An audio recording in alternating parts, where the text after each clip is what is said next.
this project, they wanted to tie a gym, a lounge, and a package room into an existing aided telephone phone entry system. So 3 access points. We used 3 access points.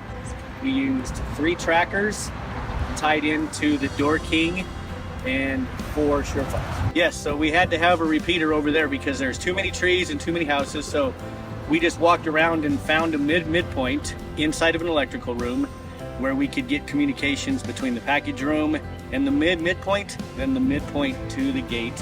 It cut down on the price. There was no other way we could have done it besides hardwiring and using door access controllers at the 2 separate locations. This gave us the ability to tie 3 access points where there's no way to get any wiring between them all into 1 access point over at the gate.